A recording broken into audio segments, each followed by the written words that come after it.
দখলদার বাহিনী ভেবে বের করলো যে আমি এখন আমার এই ব্যর্থতাকে কি করে ঢাকবো।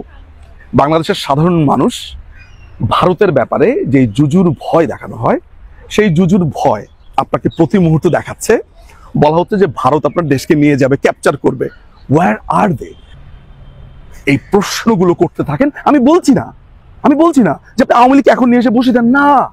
আমি শুধু এইটা বলছি যে আপনি প্রতারিত হয়েছেন, আপনাকে প্রতারিত করা হয়েছে। আমি দাঁড়িয়ে আছি কলকাতার প্রিন্সেপ ঘাট এলাকাতে, আমার পেছনে গঙ্গা বয়ে চলেছে। এখানে এসে আমার ওই দেশের ওই ভালোবাসাটুকু অনুভব করবার চেষ্টা করছি, আমার দেশের কথা চিন্তা করছি, এবং একই সাথে আমি অ্যাগনি পেইনে বিবর্ণ হয়ে যাচ্ছি। ভিডিও শুরুতে আমার দর্শকদের কাছে একটা ব্যাপার বলে নেওয়া ভালো। আমি গত 2-3 সপ্তাহ ধরে ভিডিও তৈরি করতে পারিনি, আপনাদের সামনে আসতে পারিনি আমার শারীরিক অবস্থার জন্য। আমি বেশ কিছুটা অসুস্থ ছিলাম, গলার অবস্থা ভালো না, আমার মারও এখানে চিকিৎসা হচ্ছিল, ফলে অনেক কিছু নিয়েই আপনাদের সামনে আসতে পারিনি। আমি যদি আপনাদেরকে ঠিক এই মুহূর্তে বাংলাদেশের কথা বলি, ধরা যাক আমি আপনাকে জিজ্ঞেস করলাম বাংলাদেশের এখন কি অবস্থা, আপনারা লক্ষ্য করে দেখবেন যে আপনার যে সাফারিংস, আপনি যেই কষ্ট ভোগ করছেন, দুর্দশা ভোগ করছেন, সেটির একদম আশেপাশে এই দখলদার ইউনূস বাহিনী নেই। আপনি কি নিয়ে দুর্দশাগ্রস্ত? আপনি দুর্দশাগ্রস্ত, আপনি যে বেতনটুকু পান সেই বেতন দিয়ে আপনার নিত্য দ্রব্যগুলো আপনি কিনতে পারেন না। আপনি চাল কিনতে যাচ্ছেন, আপনি মাংস কিনতে যাচ্ছেন, আপনি সবজি কিনতে যাচ্ছেন, সব নিঃশেষ হয়ে যাচ্ছে নিমিষেই। আপনি বাজারে ঢুকলে, আপনি যখন বের হন তখন আপনার পকেটে কিছু নেই। ইনফ্যাক্ট আপনি যা নিয়ে গেছেন সব কিনতেও পারেননি। আপনার দুর্দশাটা কি হতে পারে? আপনার সুপেও পানি আসছে না, আপনার রাস্তাঘাট পরিষ্কার নেই, আপনার বাচ্চারা স্কুলে যেতে ভয় পাচ্ছে, আপনার যে মেয়েটা আছে বা আপনার যে বোনটা আছে বা আপনার যে কাজিনটা আছে, মেয়ে কাজিনের কথা বলছি, আপনিও বোঝেন যে তিনি নিরাপত্তাহীনতায় ভুগছে। আপনি বুঝতে পারছেন, আপনি বের হওয়ার সময় নিশ্চয়ই আপনার মেয়েকে বলেন এখন সময় ভালো না মা, বের হয়েও না। এগুলো আপনার দুর্দশার গল্প। কিন্তু এই দুর্দশা নিয়ে কথা হচ্ছে কি নিয়ে কথা হচ্ছে? কিছু অকাল কুষ্মাণ্ড প্রকৌশল বিশ্ববিদ্যালয় বা বিভিন্ন স্কুলের দরজাতে ভারতের পতাকাকে রেখে দিয়েছে, যাতে করে এই ভারতের পতাকা দলাই মলাই করে ঢুকতে পারে। অর্থাৎ আপনি যেখানে স্ট্রাগল করছেন আপনার চাল নিয়ে, আপনি যেখানে স্ট্রাগল করছেন আপনার সবজি নিয়ে, আপনি যেখানে স্ট্রাগল করছেন আপনার বেতন শেষ হয়ে ফুটো পয়সা থাকছে না, সেখানে আপনাকে ভোলানো হচ্ছে ভারতের পতাকা দলাই মলাই করবার জন্য। আপনি কি করছেন? আপনি ইমোশনাল বাংলাদেশি, আমি বাঙালি বলছি না, যেহেতু এখন বাংলাদেশি জাতীয়তাবাদের ব্যাপক চাষাবাদ হচ্ছে, আমি শুধু আপনাকে বাংলাদেশি বলছি, আমার রেসের কথা বলছি না। আপনি এটা নিয়ে ভাবছেন, অর্থাৎ আপনার মাইন্ড ডাইভার্সন করছে, অর্থাৎ আপনার এই শরীরের মধ্যে অসংখ্য কষ্টের ক্ষত আছে, ওই ক্ষতকে ভুলিয়ে দিয়ে বলছে অন্য আরেকটা পয়েন্টে, সেখানে আপনাকে বাধ্য করছে ওটার দিকে তাকাতে। কিন্তু আমার দেশের সমস্যা কি ভারতকে নিয়ে? আমার দেশের সমস্যা কি এসব ফালতু আলাপ নিয়ে? কিছু হলেই আপনাকে বলছে এটা আওয়ামী লীগের ভূত। আপনারা একটা মজার ব্যাপার জেনে রাখবেন, সেটা হচ্ছে যে বাংলাদেশে দুটো জায়গাতে দুটো সময় আন্দোলন, যে কোনো আন্দোলন খুব তীব্রতর হয়। একটা হচ্ছে ইলেকশনের 3-4 মাস আগে, আরেকটা হচ্ছে নতুন সরকার আসবার পর। তো 5ই অগাস্টের পরে আনসার বাহিনী তাদের অনেক না বলা কথা নিয়ে রাস্তায় নেমেছিল। এই দখলদার বাহিনী করলো কি, এই আন্দোলনকে চট করে বলে বসলো এটা আওয়ামী লীগের আন্দোলন। খুবই হালে বাংলাদেশে যারা রিক্সা শ্রমিকরা আছে, তারা তাদের ব্যাটারি চালিত বাহন নিয়ে এক ধরনের আন্দোলন হলো, সেটাকে বলা হলো আওয়ামী লীগের আন্দোলন। এমনকি ভিক্ষুকরা আন্দোলন করছে, সেটাকে বলা হয়েছে আওয়ামী লীগের। এইভাবে আমরা অনেকগুলো আন্দোলন দেখেছি বা দাবি দেখেছি, যেটা খুবই স্বাভাবিক ব্যাপার। আপনাকে ওই আওয়ামী লীগের কথা বলে ওর যে ন্যায্য দাবিটা, সেটা নিয়ে কিন্তু আলাপই হলো না। আপনাকে আপনাকে আপনাকে যখনই বলা হলো এই আনসারদের দাবি আসলে দাবি না, এটা আওয়ামী লীগের দাবি, আপনি ভয় পেয়ে গেলেন। আপনি ভাবলেন এটা নিয়ে এখন কথা বললে আমাকে হয়তো আক্রমণ করবে। তাহলে পুরো ব্যাপারটা দেখা যাচ্ছে কি, এই দখলদার বাহিনীর যে ভয়ানক ব্যর্থতা, এই ব্যর্থতা আপনাকে ভুলিয়ে দিচ্ছে সম্পূর্ণভাবে একটা মিথ্যা ন্যারেটিভ দিয়ে। আপনি আমাকে একটা কথা বলেন তো, যেটা আমি আগেই বলেছি, যে আপনি বাংলাদেশের রাস্তাতে, আপনি নারী না পুরুষই, বাংলাদেশের রাস্তাতে আপনি যদি এখন সাহস পান সন্ধ্যার পর, আপনার কাছে কি মনে হয় রাত 8টার পরে, বা আমি রাত্রে 7টার পরেই ধরলাম, আমি 6টা পর্যন্ত না 7টার পরেও ধরলাম, আপনি আপনার সন্তানকে কি বলেন যে বাবা একটু তাড়াতাড়ি বাসায় ফিরে এসো, কিংবা বারবার তাকে ফোন দিতে থাকেন? এটা নাকি দ্বিতীয়বার স্বাধীন করা দেশ, কোনো বৈষম্য নেই। আমার সাথে তর্কে জেতার জন্য আপনি অনেক কিছুই ভাবতে পারেন। এই মনকে প্রশ্ন করুন তো, আপনি নিজে আয়নার সামনে দাঁড়িয়ে নিজের চোখকে প্রশ্ন করুন, আপনি বলেন কিনা, আপনি বলেন। এর মানে হচ্ছে আপনি বুঝতে পারছেন যে আপনি প্রতারিত হয়েছেন, আপনি বুঝতে পারছেন আপনার সাথে অনেক বড় অন্যায় করা হয়েছে।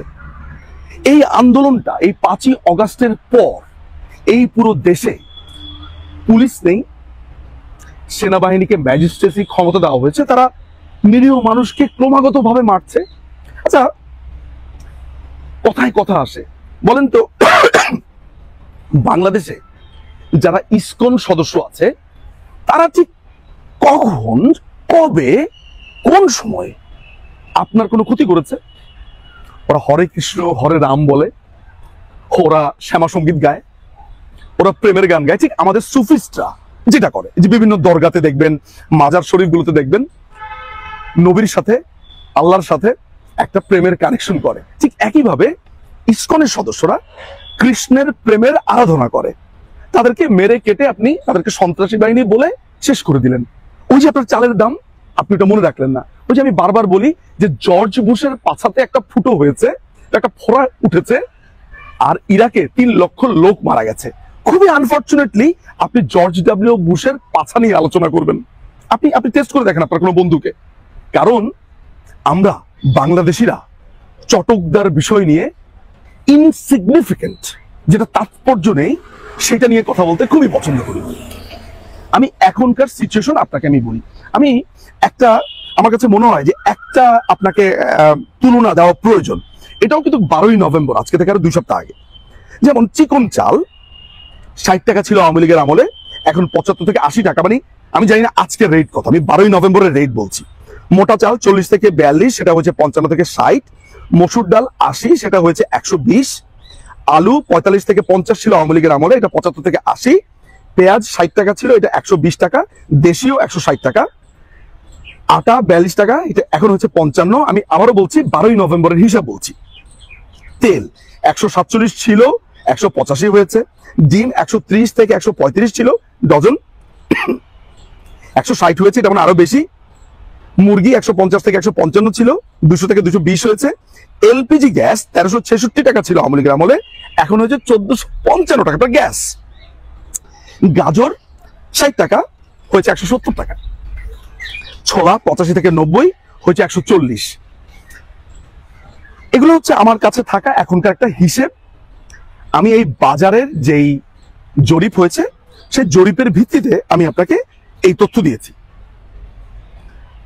আপনি কি এগুলো মনে করতে পারেন যে আপনাকে গাজর কিনতে হচ্ছে ঠিক ডাবলের থেকে বেশি দামে? আমি জানি আপনি গাজর প্রতিদিন খান না, আপনি হয়তোবা এখানে অনেক দ্রব্যাদি আছে, হয়তো প্রতিদিন আপনার থাকে না, কিন্তু আপনাকে সারা সপ্তাহে কোনো না কোনো সময় তো কিনতে হয়। আপনি ভেবেছেন সে কথা? আপনি ভাবেননি।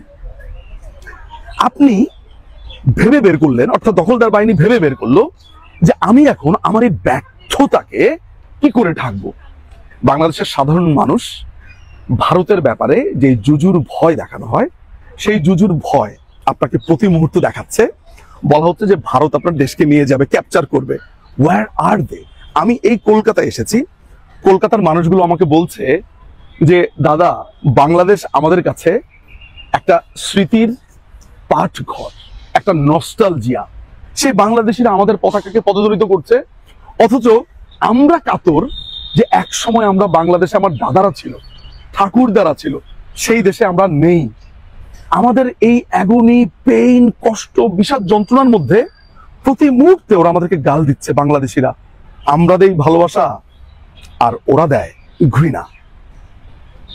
আপনারা একটু ভেবে দেখুন তো, আমি এই পর্যন্ত যা বলেছি, যা বলবার চেষ্টা করেছি, এই প্রত্যেকটি কথা এটা আপনার কথা কিনা। আমি জানি, আমি সবসময় বলিও যে আমি বাংলাদেশ আওয়ামী লীগের সমর্থক। এই দলটি আমার প্রাণে মনে মজ্জায়। আমাকে কয়েকটা সেকেন্ডের জন্য ভুলে যান, আমি আওয়ামী লীগের পক্ষেই বলবো, ওইটা আমি বাই ডিফল্ট বলবোই, এটা খুবই, কিন্তু আপনি এগুলো সব কিছু ভুলে যান, ভাবতে থাকুন তো, আমার চোখের দিকে তাকান, যে আমি আওয়ামী লীগের হয়ে বলছি, কিন্তু আপনার দুর্দশাকে আমি অ্যাড্রেস করতে পারছি কিনা। অর্থাৎ এই যে আপনি চাল কিনতে পারছেন না, মুরগি কিনতে পারছেন না, আপনাকে দু টুকরো গরুর মাংস কিনতে হচ্ছে। স্বপ্ন সুপারস্টার তারা করেছে। এতদিন কিন্তু আমরা এই কলকাতাকে খুব হাসাহাসি করতাম, দাদা খেয়ে এসেছেন না গিয়ে খাবেন, বা 2 টুকরো দেয়, একটা রসগোল্লা কেনে। এই দেশটাকে কারা নিয়ে গেছে আপনার বলা সেই শ্লেষাত্মক জায়গাতে। গত 4 মাসে ইউনূস কি করেছে আপনি সেটা ফর্দ করতে পারবেন, লিস্ট করতে পারবেন, বের করতে পারবেন। আপনি প্রতি মুহূর্তে শুনেছেন দুটো অর্বাচীন খুনে মাস্তান, এই হাসনাত এবং সার্জিস, ওই রাজুতে আয়। এই ওই রাজুতে আয় ছাড়া আপনি আদৌ আপনার কানে কিছু মনে করতে পারেন? নিজেকে প্রশ্ন করেন তো, যে আমি নাকি দ্বিতীয়বার স্বাধীন হয়েছি, তাহলে আমার মেয়েকে আমি কেন 6টার পরে বাসার বাইরে দিতে ভয় পাই? কেন আমার ছেলেটা যদি ইংল্যান্ড চলে যায়, আমেরিকাতে চলে যায়, অস্ট্রেলিয়াতে চলে যায়, ওকে আমি কেন IELTS এর জন্য, ওকে আমি GRE পড়বার জন্য আমি কেন কোচিং এ পাঠাচ্ছি? আমি কেন দেশের বাইরে যাওয়ার জন্য সমস্ত চেষ্টা করছি? এই প্রশ্নগুলো করতে থাকেন। আমি বলছি না যে আপনি আওয়ামী লীগকে এখন নিয়ে এসে বসে দেন, না। আমি শুধু এইটা বলছি যে আপনি প্রতারিত হয়েছেন, আপনাকে প্রতারিত করা হয়েছে, এবং আপনার যে সমস্যা সেটাকে ভুলে দেওয়া হয়েছে। আমি শেষ করছি আরো একটা তথ্য দিয়ে, যেটা আপনি ভুলে গেছেন। আপনি জানেন যে সেন্ট মার্টিনে এখন যেতে হচ্ছে আপনাকে চেক করে। আপনার দেশ, একটা সময় বলা হতো আমি পার্বত্য চট্টগ্রামে যেতে পারবো না। কেন? আমার দেশ, আমি সেখানে যেতে পারবো না কেন? সেন্ট মার্টিন আমার দেশ, আমি যেতে পারবো না কেন? আমাকে কেন সেন্ট মার্টিনে যেতে হলে আমাকে আমার NID, পাসপোর্ট, আমার 14 গোষ্ঠীর হিসাব দিতে হবে? ডিপ সিতে কারা LNGর ব্যবসা করছে? পিটার হাস বাংলাদেশের সেই LNG কোম্পানির উপদেষ্টা। ICTBD-তে প্রধানমন্ত্রীকে ফাঁসি দেওয়ার চেষ্টা করছে মাননীয় প্রধানমন্ত্রী শেখ হাসিনাকে। আপনি চাইছেন, সাথে সাথে দুটো ছেলে প্রধান বিচারপতিকে চেঞ্জ করে দিচ্ছে। 21শে অগাস্টের বোমা হামলা, গ্রেনেড হামলাতে কেউ দোষী না, এটা প্রমাণিত হয়েছে। আপনি স্বাধীন বিচার ব্যবস্থার কথা বলেছিলেন, আপনি প্রতারিত হয়েছেন, আপনাকে নিঃশেষ করে দেওয়া হয়েছে।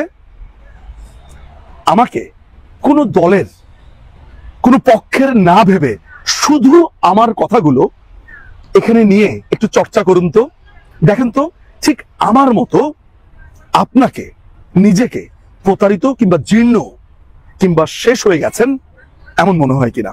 ভাবতে থাকুন, ফিরে আসবো আবার।